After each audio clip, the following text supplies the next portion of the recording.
Graça e paz, uma ótima noite para você que acompanha a nossa programação. Seja muito bem-vindo a mais uma edição daquele que, sem dúvida nenhuma, é o melhor debate teológico da televisão brasileira. Que privilégio dividir esse momento com você que curte o programa. Não apenas assiste, mas participa na nossa construção teológica. Seja muito bem-vindo a mais uma edição preparada com muito carinho. A nossa oração é que o programa seja bênção, edifique a sua vida. Então fica ligadinho aí, que eu tenho certeza que hoje vai ser aí mais um passo nessa construção do conhecimento, tá bom? Já deixo aqui para você meu perfil lá no Instagram, chega por lá, mais uma plataforma aí para a gente poder interagir, conversar e falar, obviamente, sobre o Vejam Só também, tá bom? Estou esperando a sua mensagem por lá. Bom, deixa eu apresentar os meus convidados aqui para a gente ganhar tempo na nossa conversa de hoje. É com muita alegria que nós recebemos novamente aqui nos nossos estúdios o pastor Jamierson Oliveira, ele que é lá do Seminário Batista Livre. Graça e paz, meu irmão, uma ótima noite. Seja muito bem-vindo novamente ao Vejam Só. Zeca, para mim é uma alegria voltar, né, depois de algum tempo ausente aqui da maior arena teológica do Brasil. Amém. Eu que faço parte aqui creio que faço parte já da história aqui, né? Sem dúvida nenhuma, do Vejam Só, né, com o reverendo Weber, com você. Então, para mim é uma alegria te rever, especialmente também pelo meu colega de debate aqui, o pastor Marlon, né? Amigo também de muitos anos. Então, fico muito feliz em voltar à minha casa, né? Vejam só, sem dúvida, sem dúvida. Minha casa. Sem Agradeço aí a produção. A alegria é nossa, meu irmão, em recebê-lo. O nome do irmão é lembrado, assim, sempre que a gente tem algum debate daqueles temas mais clássicos, a audiência sempre lembra do nome do irmão. O Jamierson, devia ter chamado o Jamierson. Por que o Jamierson não está aí? Cadê o Jamierson?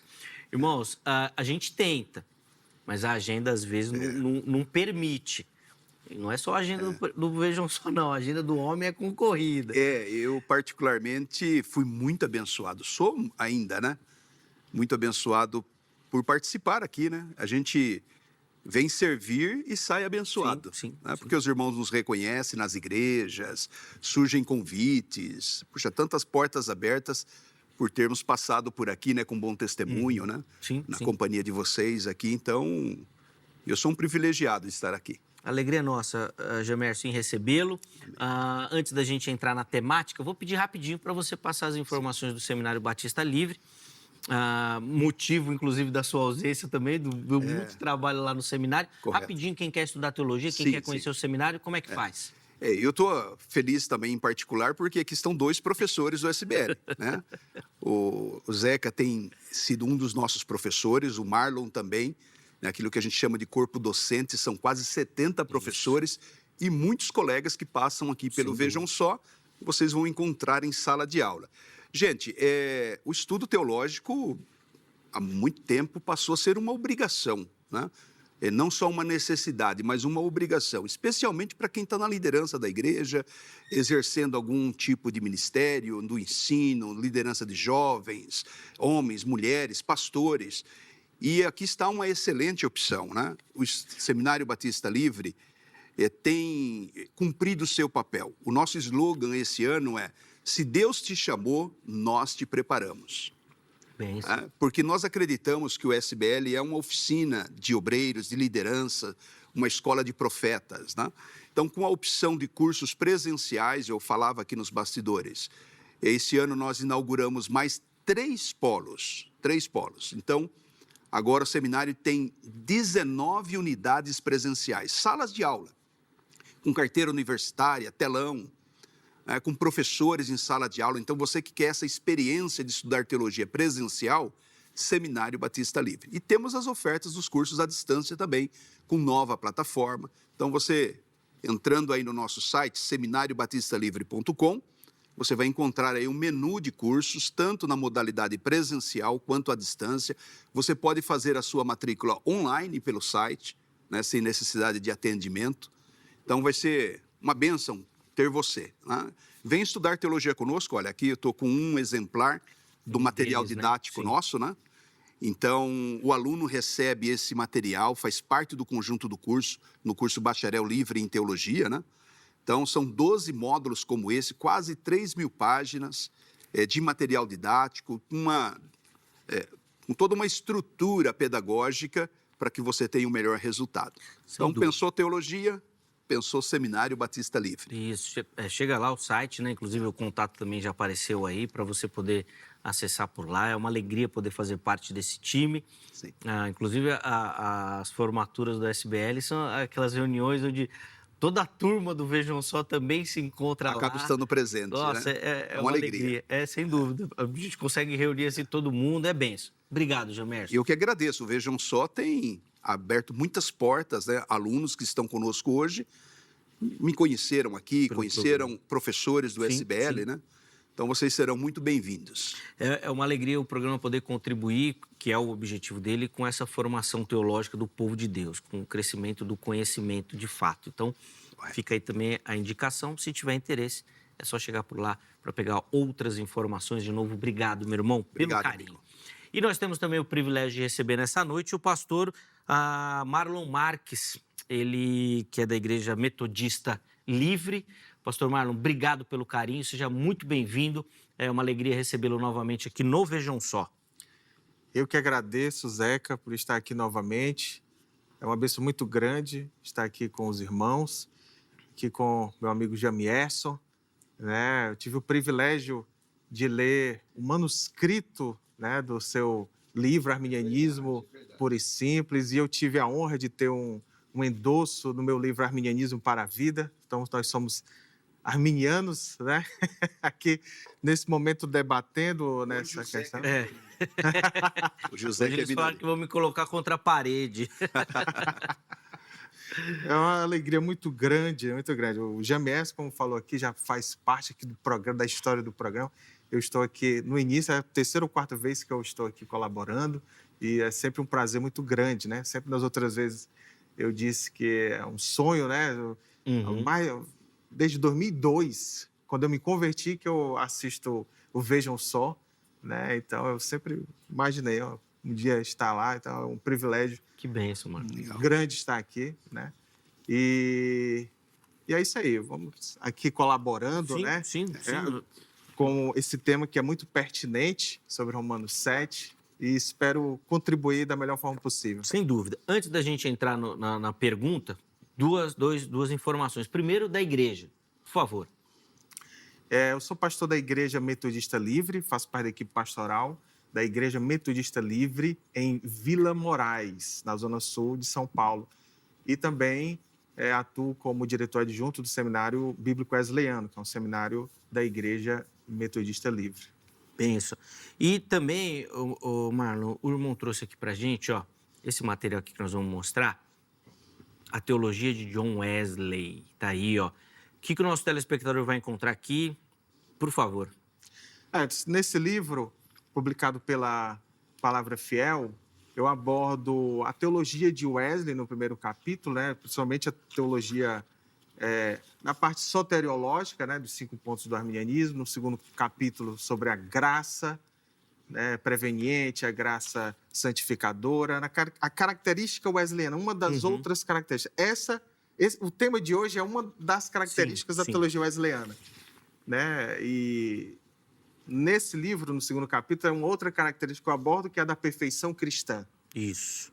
Né? Que eu também já debati sobre esse tema aqui, eu acredito, né? Nas outras vezes que eu venho aqui, em uma delas. E no último capítulo, sobre a questão da teologia social de Wesley, né? Porque Wesley, até a gente estava comentando antes aqui, ele é muito conhecido mais na questão avivalista, né? Mas ele foi um grande reformador social. E no último capítulo eu abordo sobre isso. Boa, está aqui então o material. Você que tiver interesse, o contato disponibilizado pelo pastor Marlon já apareceu aí. Manda mensagem por lá para você ter acesso. Um material muito bonito, uma editoração bem bacana. E eu tenho certeza que o conteúdo também não fica atrás. De novo, obrigado, viu, Marlon, pelo carinho, pela presença. Tenho certeza que vai ser bênção a nossa conversa aqui. E já vamos, então, aproveitar para entrar no nosso debate. O tema já aparece aí para você. E o que a gente quer saber é, na batalha famosa lá de Romanos 7, o miserável homem, Paulo está falando de quem? Ou descreve a batalha de quem? Do crente ou do descrente? Os convidados vão responder, indicando o caminho que eles vão seguir. Na sequência, você começa a participar respondendo a nossa enquete. Jamier, seu irmão vai ter o privilégio de começar. de quem Paulo está falando ali em Romanos 7? Eu entendo, Zeca, pela uma leitura completa do capítulo 7, e não apenas, particularmente, o versículo de número 24, que é o tema, né? Uhum. Na versão NVT, como sou miserável. Quem me libertará desse corpo mortal dominado pelo pecado?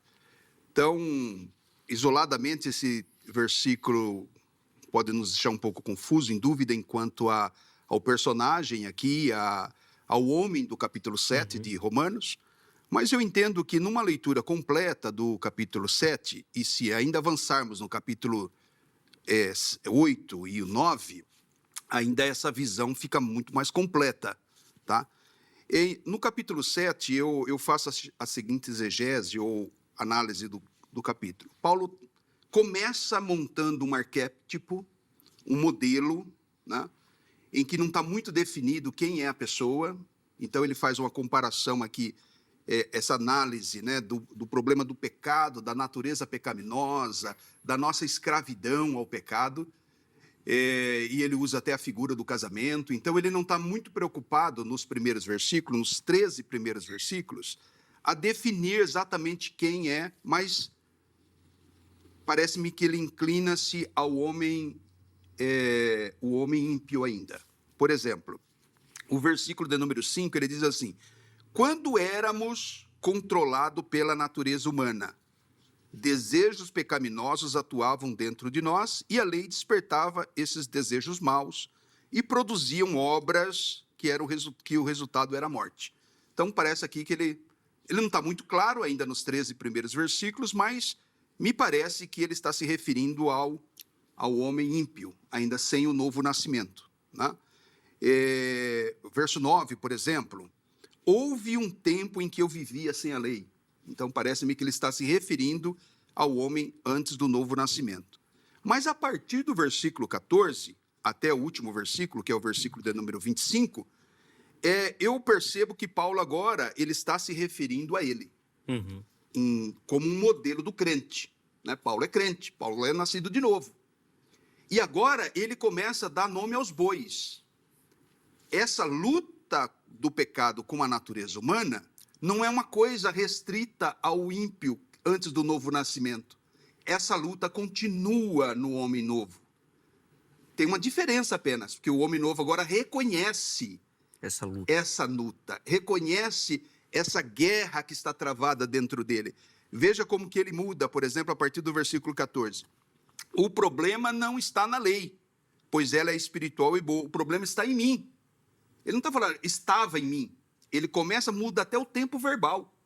Ele começa falando dele, eu, agora, né? Veja, por exemplo, o versículo 21. Assim descobri que esta lei em minha vida, assim descobri essa lei em minha vida. Quando quero fazer o que é certo, percebo que o mal está presente em mim. E aí Paulo agora está falando o seguinte: olha, esse problema do pecado é universal, atingiu a raça humana. Esse que é o problema da raça humana, né? Deus é santo e o homem é pecador, está condenado. Jesus disse à mulher samaritana: quem tem o filho tem a vida. Quem não tem o filho não tem a vida, e a ira de Deus sobre ele permanece. Agora ele vai dizer sobre ele fala: olha, esse problema continua. Só tem uma constatação: que miserável homem que eu sou. Quando ele cita o versículo 23, está dentro do contexto em que ele já está se referindo dele. Entendo que aí se trata, portanto, o versículo 23 em particular, se trata, né, o famoso que miserável homem que eu sou, o 23 não, 24, isso, né? Na NVT, como sou miserável. Esse quem, como sou miserável, que miserável homem que eu sou eu crente ainda, que reconheço a minha inteira dependência da graça de Deus. Perfeito, boa. Vamos lá, pastor Marlon, quero te ouvir também as suas reflexões e como que o irmão faz aí a interpretação, a exegese do texto. Ok, eu defendo a visão característica da tradição armínio-wesleyana, enquanto que a posição do meu amigo Jamierson, a posição arminiana clássica, né? E dentre os arminianos clássicos há uma divergência, assim como os reformados também. Sim. Na teologia wesleyana, é uma característica nossa, confessional, que Romanos 7 aborda, né, alguém que não é crente, principalmente do versículo 14 até o final, né, no 25. Né? Então, esse é um pensamento majoritário, né, entre os pais da igreja, até Agostinho, né, e Armínio, né? Não que todo arminiano deva crer como Armínio, assim como nem todo calvinista deve crer como Calvino, mas o primeiro debate de Armínio, o primeiro problema que ele teve na Igreja Reformada Holandesa não foi nem Romanos 9. Foi o 7. Foi Romanos 7, né? Porque majoritariamente os reformados creem que Romanos 7, 14 ao 25, Paulo está falando de um crente, de um convertido, e Armínio disse que não. E nessa pegada, Wesley também abordou sobre isso, é tanto que, para nós wesleyanos, confessionalmente, Romanos 7 aborda alguém que não é crente, que não é convertido. Então, essa é uma questão muito interessante, né, ao longo da história da igreja. Por exemplo, Agostinho, no começo, como majoritariamente dos pais da igreja, né, Agostinho cria que se tratava de um não crente, mas depois ele passou a entender que era um crente, né? Essas mudanças de pensamento, elas sempre ocorrem, né? Por exemplo, na atualidade, o Douglas Moo, um grande teólogo, né, batista reformado, na primeira edição do clássico dele de Romanos, ele cria que Romanos 7 se trata de alguém convertido, mas nas edições recentes ele mudou de ideia. Né? Então, ele crê que aborda alguém que não é convertido. Da mesma forma, o Thomas Schreiner. Né? Enfim, é uma questão que requer uma análise profunda, né? E nós aqui estamos justamente nesses lados opostos, para que o telespectador possa compreender melhor e tirar suas conclusões. Inclusive, depois você vai fazer esse link com a teologia, com o aspecto confessional também, o porquê que confessionalmente os metodistas acreditam, né, os metodistas wesleyanos, que Romanos 7 fala do ímpio, certo? Ou do descrente, né? Bom, deixa eu abrir a enquete para você participar, para a gente poder voltar aqui à nossa conversa. Acesse o nosso perfil do Instagram, @programa Vejam Só, e lá você vai encontrar a forma de participar. A enquete disponível lá é a seguinte: a pergunta que nós deixamos para você, na verdade, é um complete a frase, né? O conflito, quero o bem, mas faço o mal, mostra. Aí 3 opções: a batalha espiritual do cristão, a escravidão do pecador, ou não sei como aplicar ou como explicar isso, tá bom? Então você vai votar, é o crente, é o descrente, ou você não sabe como interpretar. Vote, escolha uma das opções, no final do programa a gente coloca a porcentagem lá para que você possa ver o resultado final da nossa enquete. Gemerson, eu quero voltar a palavra ao irmão. Na sua fala, o irmão recorreu aí a vamos dizer assim, uma teologia exegética, bíblica, na leitura estrita do texto. Na argumentação do Marlon, ele optou por uma teologia, vamos dizer assim, dogmática, uma teologia histórica para fazer a leitura do texto. Aí eu quero saber de você, qual que você acha mais saudável, por que você escolheu esse caminho exegético, bíblico para a leitura do texto e, se já quiser complementar também, as implicações da linha que o Marlon escolheu defender.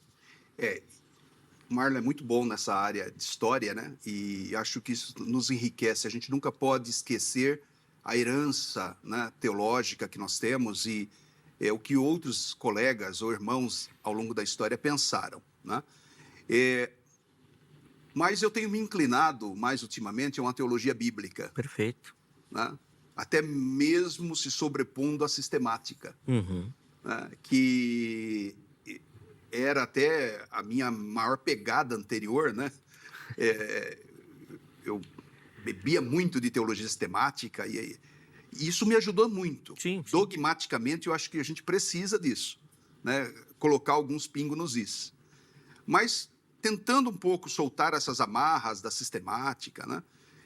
Olhando para o texto bíblico, eu acho que deixar o texto falar por si só, né? Então, assim, como eu disse, veja, por exemplo, o versículo de número 22. tá? O versículo número 22. Amo a lei de Deus de todo o coração. Como é que a gente faz com uma exclamação como essa, se não é um crente? Como é que a gente faz com o versículo 19? Quero fazer o bem. Então, assim, o ímpio não regenerado ama a lei de Deus? O ímpio não regenerado quer fazer o bem? Verso 25. O ímpio não regenerado, na mente dele, ele quer obedecer à lei de Deus? Eu entendo que não. Então, por isso que é importante a gente olhar a perícope, ou esse trecho, o capítulo, todo mundo sabe que a Bíblia não estava dividida em capítulos nem versículos, né?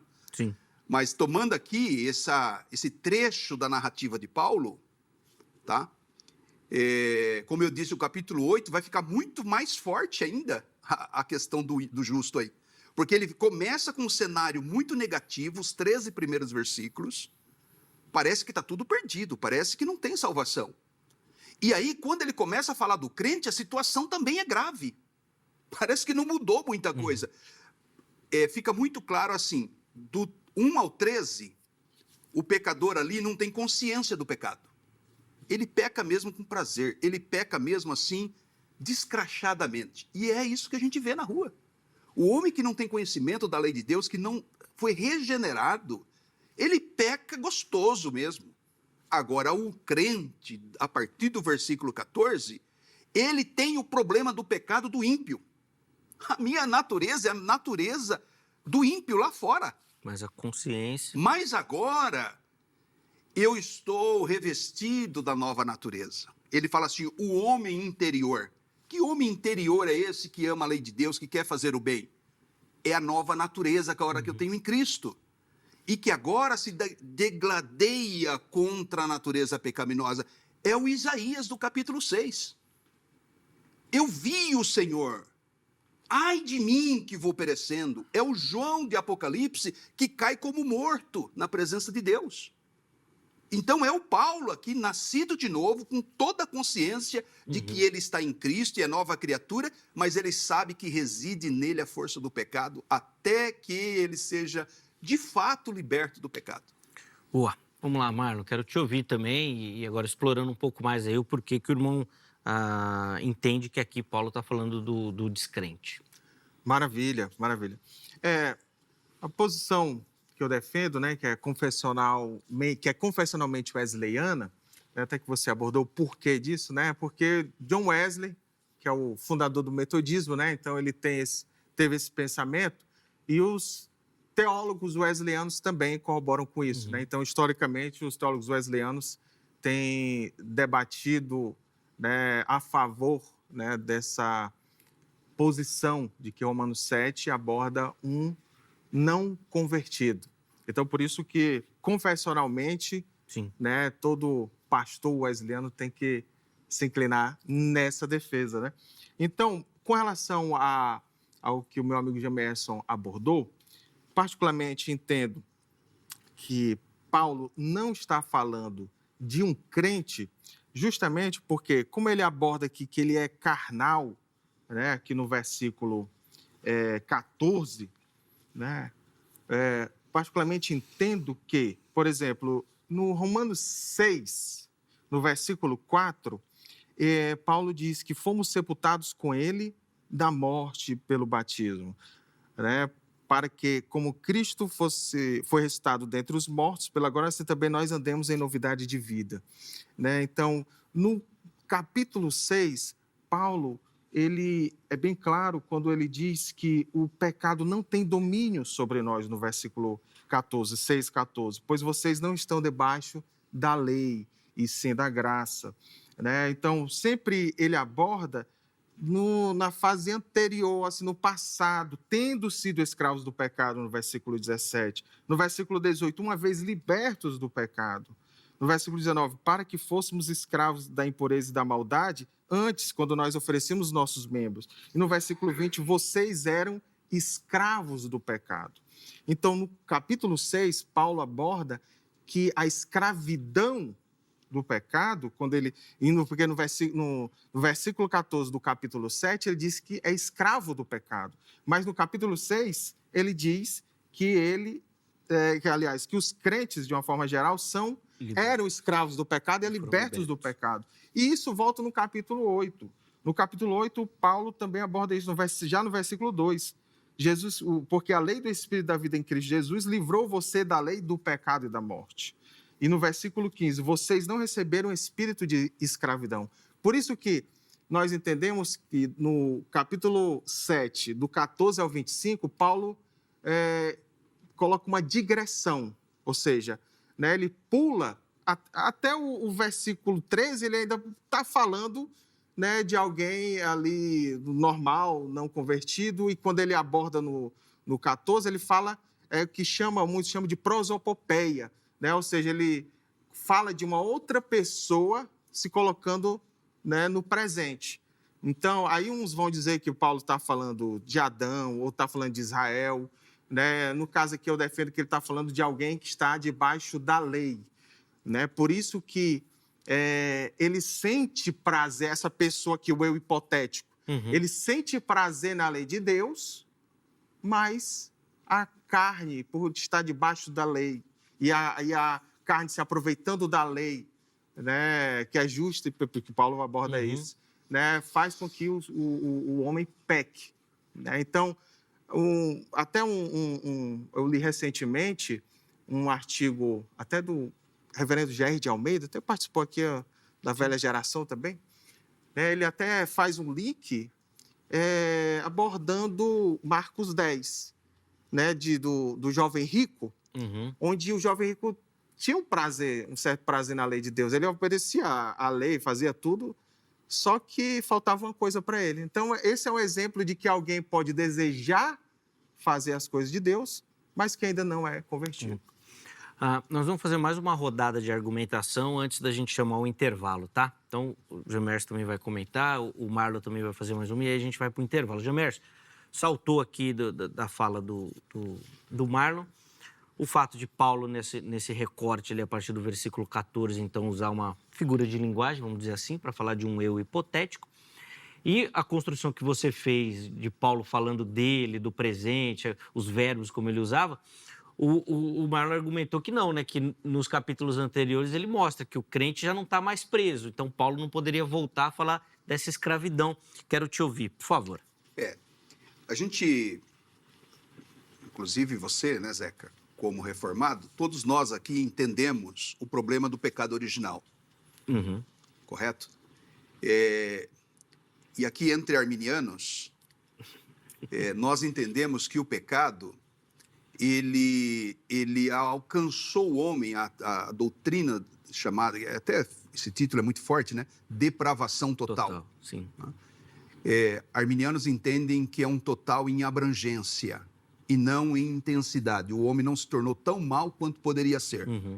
Correto? Então, é evidente que mesmo o homem, da perspectiva arminiana, mesmo o homem não regenerado, ele ainda sabe fazer coisas boas. Afinal de contas, né? Você vê pessoas amando, você encontra pessoas fazendo o bem social. Mas é muito diferente essa pessoa de um crente nascido de novo. Ou seja, o pecado na vida dele, ele não tem consciência do pecado. E o novo nascido tem consciência do pecado. O pecado está em mim, sim. Né? É só nós irmos para 1 João, capítulo 2, a primeira carta de João, capítulo 2, verso 1. Filhinhos, eu vos escrevi essas coisas para que não pequeis. Para que não pequeis. E aqui, talvez até tenha um gancho para a teologia wesleyana, sim, da inteira santificação, né? Mas é possível não pecar? Viver agora a vida do crente sem pecado? Eu até discordo, né, dessa doutrina wesleyana, que é da inteira santificação. Por que não? O pecado está em mim, sim. Eu luto todo dia contra o pecado. Agora, o que a gente compreende? Que na regeneração nós fomos livres da condenação do pecado. Na santificação, que é a vida do crente, nós fomos libertos do poder do pecado. Né? Você agora em Cristo resiste ao pecado, tem poder sobre o pecado. Você peca circunstancialmente, você peca ocasionalmente. Você já não é mais escravo do pecado como o ímpio é. Mas não é uma escravidão por não praticar, é uma escravidão por não ter consciência. O ímpio, o que o Paulo está tratando no capítulo 6, é essa questão da consciência do pecado. Ou seja, alguém que está escravo e que não sabe nem que é escravo. E ele acha que a vida de escravidão... Pense em alguém que nasceu num contexto de escravidão e ele só viu aquilo, e ele só viveu aquilo. Ele acha que aquilo é a vida normal e ele acha que ser escravo é o natural. Uhum. Alguém que foi a ele revelado uma vida diferente fora da corrente, do tronco, por mais que ele tenha ainda uma situação de escravidão, vivendo sob escravidão, a mente dele agora está livre. Sim. Então, é essa mudança que acontece do capítulo 6 para o capítulo 7. Né? Então, verso 20, então, se faço o que não quero, veja que agora ele não quer fazer mais o mal. Na verdade, não sou eu que faz, mas o pecado que habita em mim. É o pecado lá de 1 João 2 e 1. Filhinhos, eu vos escrevo para que não pequeis, mas se pecar, tens um advogado para com o Pai, Jesus Cristo justo. Boa. Vamos lá, Mário, quero te ouvir também 3 minutinhos aí antes da gente fazer a nossa pausa aqui para o intervalo. E vou pedir as suas considerações em cima da fala do Jomier, por favor. Maravilha, maravilha. Só, assim, esclarecendo em 30 segundos a questão da perfeição cristã e santificação no entendimento brasileiro, não é que nós não pecamos mais, né? Mas é que o pecado, justamente faz até um link aqui com o Romanos, o pecado não domina mais, né? Aquele que é inteiramente santificado, o que alcançou a perfeição cristã, né? Justamente o Wesley usava os versículos bíblicos, né? Por exemplo, Paulo fala em Filipenses 3,15, nós que somos perfeitos, né? 1 Tessalonicenses 5,23, Paulo diz, né, que o Deus da paz vos santifica inteiramente. Jesus aborda a questão de que nós devemos ser perfeitos assim como o Pai é perfeito. Então, não é que a gente não vai pecar mais, né? A perfeição cristã, porque a questão do pecado não nos domina. Uhum. Justamente o fato de nós entendemos com relação em Romanos 7, né? Justamente por essa questão de Paulo abordar no capítulo 6 e no capítulo 8, que nós não somos mais escravos do pecado, que ele não se contradiz em Romanos 7, porque ele não está falando dele. Porque se ele está falando dele em Romanos 7, ou de alguém convertido, aparentemente ele iria entrar em contradição, né? Porque ele diz que nós já fomos livres da lei, nós já somos livres no Espírito Santo, né? No capítulo 8 ele diz, porque o Espírito, aliás, porque a lei do Espírito da vida em Cristo Jesus livrou você da lei do pecado, sendo que em Romanos 7,14 diz que ele é escravo do pecado. Então, para ele não se contradizer, e a gente não ver isso, não entender isso como uma contradição, então, por isso que Paulo aborda que ele é escravo do pecado, ele é carnal, porque ele está falando de alguém que está debaixo da lei. Não que nós não entendamos que não haja essa guerra entre a carne e o espírito. Paulo deixa isso bem claro em Gálatas, que é uma epístola anterior a Romanos, né? Gálatas 5, 20 ao 23, né? Paulo aborda a luta entre a carne e o espírito, mas justamente no versículo 24, Paulo diz em Gálatas 5, 24, e os que são de Cristo crucificaram a carne com as suas paixões e concupiscências. Então, por isso que ele dizer que é escravo do pecado, que ele é carnal, nomenclatura que ele aborda em 1 Coríntios, nos capítulos 2 e 3, diferenciando aquele que é natural, que não ama a Deus, até que o Gemessa abordou, né, que uma pessoa que peca gostoso mesmo, né, você gosta mesmo de pecar. Sim. Né, e o carnal é aquele que gosta das coisas de Deus, mas que ainda é guiado pela carne, diferente do espiritual, que é aquele onde o pecado não domina. Então, há essa luta, mas não em Romanos 7. Bom, você viu aí que ainda tem coisa para a gente caminhar, aí nós vamos fazer isso no próximo bloco, tá bom? Intervalo bem rapidinho, Antes do intervalo, já deixo aqui para você o telefone da Agrade, que é parceira do Vejam Só, Academia Teológica da Graça de Deus, código 11 3115 0819. 3115 0819 é o telefone da Agrade. Anota aí, tira um print, uma foto aí da sua tela para amanhã você ligar lá na Agrade, tirar todas as suas dúvidas. Quem sabe se tornar o próximo aluno também da Agrade, tá bom? Além disso, redes sociais da HIT aqui, para você conhecer toda a nossa programação, nosso conteúdo, tudo aquilo que a gente prepara com muito carinho, pensando em edificar, em oferecer um conteúdo de qualidade para você e para toda a sua família. Intervalo rápido, Vejam Só vai. Na sequência, nós já estaremos de volta.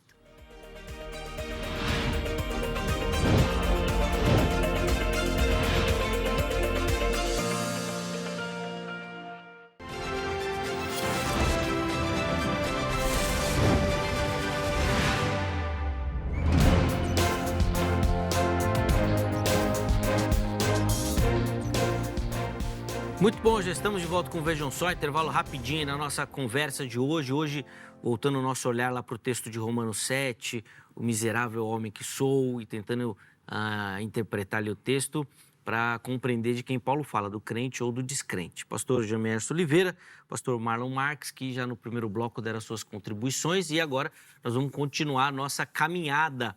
Eu vou devolver aqui a palavra ao pastor Jamerson para iniciar o bloco. Na última fala, o pastor Marlon falou até, Jamerson, que a batalha que o irmão insiste em colocar aqui em Romanos 7 existe na Bíblia, mas não nesse trecho.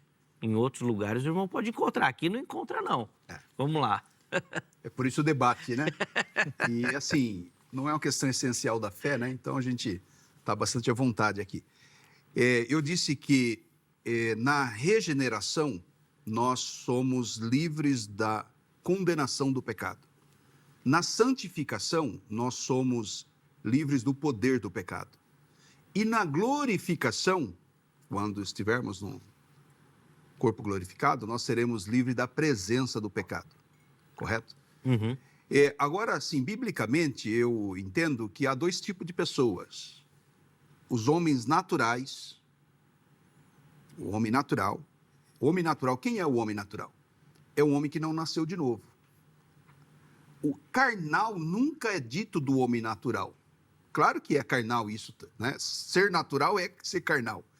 Mas essa linguagem do homem carnal é aquele crente nascido de novo que não se entrega totalmente ao domínio do Espírito, não se enche do Espírito, né?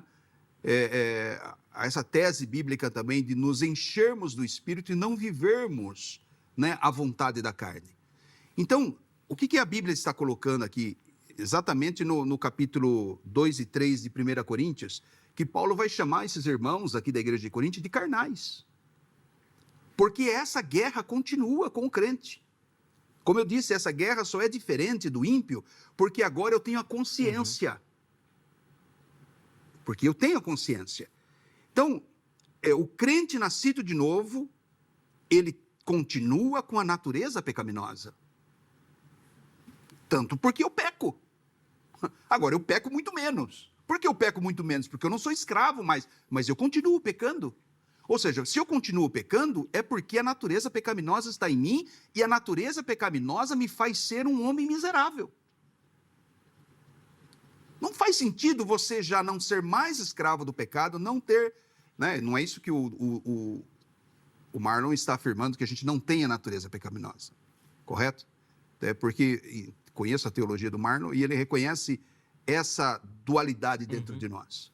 Mas aqui, o que Paulo está falando é sobre a presença do pecado que está em nós ainda. E isso nos torna miseráveis, né? É aquela pessoa que se aproxima da luz. Quanto mais em trevas eu estou, menos eu vejo meus defeitos. O homem ímpio não reconhece isso. O homem ímpio não se considera miserável. Não, ele se considera ótimo. Eu sou o cara. Você entendeu? Uhum. Eu sou o cara. Eu vivo sem Deus. Quem é o Senhor? Não preciso de nada. A linguagem do homem natural é essa. Quando você se expressa indigno diante de Deus, como Isaías que eu citei, né? Eu vi o Senhor. Quando você chega num lugar iluminado, como nós estamos aqui agora, estou preocupado com o meu cabelo, pouco já, né? com a minha roupa, se está bem minha postura, porque agora eu estou diante de câmeras, eu estou diante da luz. Isaías falou, eu vi o Senhor, e eu vou perecer, porque eu sou impuro, e moro no meio de um povo de impuros lábios. Nós continuamos pecadores. E isso é o motivo que Paulo aqui rasga, né? Dizendo, que miserável homem que eu sou. E aí tem uma perguntinha final aqui. Vamos lá. Né? Se o homem do versículo 24 não é um crente, né? Segundo a tese do Marlow, né? O Romanos 7, versículo 24, né? Isso. Se ele não é um crente, quem é a pessoa do versículo 25? Que dá graças a Deus. Vamos lá, Marlon. Tá aí Boa. contigo a resposta. Maravilha. Justamente isso, essa questão, nós concordamos totalmente de que há essa luta, né, do crente, né, de satisfazer a carne ou de satisfazer o espírito. Mas a questão aqui que, particularmente, pesa muito para mim é justamente a questão de ser escravo do pecado. Quando Paulo ele é bem categórico, diz que carnal é escravo do pecado, vendido à escravidão do pecado. Quando ele aborda em Romanos 6, 22, que agora, porém, libertados do pecado. E no versículo 20, vocês eram escravos do pecado. Em Romanos 8, 2, já li algumas vezes aqui, porque a lei do Espírito da vida livrou você do pecado. E no versículo 15 do capítulo 8, vocês não receberam o espírito de escravidão. É por isso que nessa passagem eu tenho dificuldade de entender que se trata de um crente, porque um crente ele não é escravo do pecado, embora a luta continue, mas ele não é escravo do pecado. Por isso que em todas as outras questões aqui a gente concorda, vai haver essa luta, mas não que nós somos escravos do pecado. Quem é escravo do pecado é o que não se converteu ainda, a pessoa. Com relação ao versículo 24, o meu amigo Jamerson abordou, fez essa pergunta, quem é... O 25. Aliás, o 25. Isso. Quem é, né, essa pessoa? Né? De maneira que eu de mim mesmo, com a mente, sou escravo da lei de Deus. Mas, segundo a carne, sou escravo da lei do pecado. É justamente, por exemplo, a situação de alguém que está debaixo da lei. Porque, veja bem, ainda no capítulo 7, Paulo aborda aqui, vocês morreram para a lei. No versículo 5, quando vivíamos segundo a carne, as paixões pecaminosas despertadas pela lei operavam, passado, em nossos membros. Agora, no versículo 6, estamos livres da lei. Por isso que no 14 é que começa a digressão. É o eu hipotético, né? Porque no versículo 25, ele aborda justamente alguém que está debaixo da lei, que tem prazer na lei do Senhor, mas ainda é escravo da lei do pecado. Né? Então, logo no versículo 1, no capítulo 8, ele diz, olha, que o momento em que ele volta da digressão, do Romanos 6 até o 7:13, estava falando ali normalmente do passado, vai para o presente para dar uma situação de alguém estando na lei, vendido à escravidão do pecado, e no capítulo 8, versículo 1, ele volta da digressão. Agora, pois, já não existe nenhuma condenação para os que estão em Cristo Jesus, porque a lei do Espírito da vida em Cristo Jesus livrou você da lei do pecado e da morte. Então, aqui ele volta. Né? Então, no versículo 25 do capítulo 7, ele está falando de alguém que está debaixo da lei, que quer agradar a Deus, mas não consegue porque é escravo do pecado. E no capítulo 8, volta da digressão, diz, agora estou livre da lei, estou livre no Espírito. Irmãos, nosso tempo está terminando, então vou dar 2,5 minutos para cada um, porque daí ainda dá 2 falas para cada um, tá bom? Mas vou ser rígido no tempo agora, hein? Vamos lá, Jamierson. O cenário vem se desenrolando muito, muito negativo, né? Capítulo 7 em particular, e Paulo vai desenvolvendo essa ideia, mostrando a escravidão do pecado, mostrando como a importância da lei, a lei não é... Está uma placa lá, curva acentuada à direita, ok? Você está a 120 por hora. Meu amigo, a placa não está ali para matar você não, mas ignore a placa para você ver. né? O problema está em você, na sua alta velocidade Sim.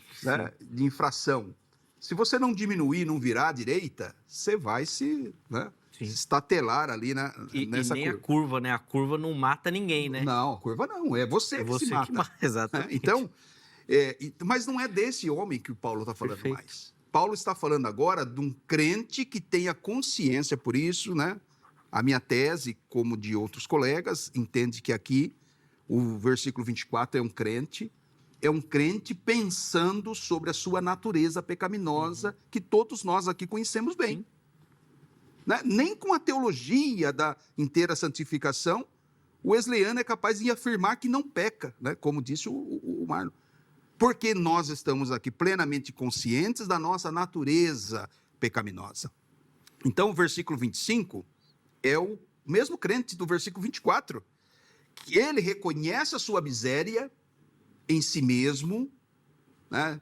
De si próprio, ele não pode fazer nada para mudar, ele não pode fazer nada para se justificar. Ele é pecador quanto o ímpio não regenerado. A questão que agora ele tem o prazer na lei do Senhor, ele depende de Deus, que é o seu Salvador. Então ele diz assim, graças a Deus, por Jesus Cristo nosso Senhor, de maneira que eu, de mim mesmo, com a mente, sou escravo da lei de Deus, ou seja, não é escravo do pecado na mente, mas segundo a carne, que é a natureza pecaminosa, sou escravo. Ele acaba afirmando, né? Parece até contraditório, mas não é. E aí ele vai fechar com o versículo 1 do capítulo 8. Mas agora, né, já nenhuma condenação há para os que estão em Cristo Jesus. Embora tenha a natureza pecaminosa, tenha essa dependência do pecado, a prática do pecado, mas por estar em Cristo, ou seja, liberto na minha mente, liberto pelos méritos de Cristo, então eu tenho salvação, eu tenho vitória. Vamos lá, Marlon. Penúltima fala para as suas considerações, por favor. Maravilha, maravilha. Então, a questão, como já pontuei, é que nós concordamos sempre aqui que há essa luta. A única diferença é de Romanos 7 e Gálatas 5. Gálatas 5 todos nós concordamos. Há essa luta. E sempre vai haver até nós termos os nossos corpos glorificados, que Paulo aborda em 1 Coríntios 15. Mas não com essa gravidade que Romanos 7 aponta, né? De escravidão do pecado. Entendi. Né? É esse termo que nós entendemos que não é característica paulina, porque, por exemplo, no Romanos 8, versículo 4, Paulo diz, a fim de que a exigência da lei se cumprisse em nós, que não vivemos segundo a carne, mas segundo o Espírito. Então, se Paulo diz que nós não vivemos segundo a carne, é porque nós não somos escravos da carne. Né? Então, é essa questão, escravos do pecado, escravos da carne. Então, é essa questão que, particularmente, eu tenho dificuldade de entender que o cristão, o convertido, ele é escravo do pecado, ele peca. Né? Isso é um fato, porque nós não temos os nossos corpos ainda glorificados. Paulo aborda isso em 1 Coríntios 15, que é quando tivermos os nossos corpos glorificados, é que nós não pecaremos mais. Mas o pecado não nos domina e nós não somos escravos do pecado.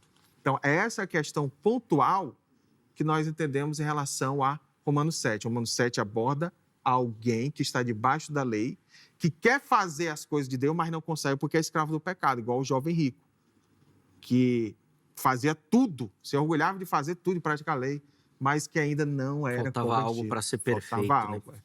Meus irmãos, infelizmente nosso tempo vai terminando. 2 minutinhos para as considerações finais, conclusão, uma última palavra aí ao nosso telespectador também. Jamierson, depois o pastor Marlon vai ter o privilégio de encerrar o programa de hoje. Por favor. Muito bem. De fato, né, um crente regenerado, ele foi livre da condenação do pecado.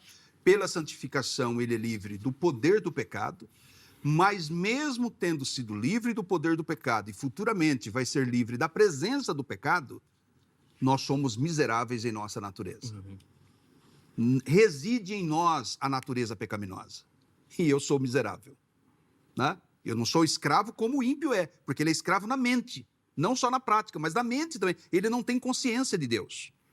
Eu estou liberto, né, do pecado, já não sou escravo naquela condição do ímpio, mas por causa da natureza pecaminosa, é que então Paulo exclama. Por isso que quando o Thomas da produção me perguntou qual a tua resposta ao tema, disse assim, aqui é um crente consciente da sua natureza pecaminosa, da sua incapacidade de agradar a Deus.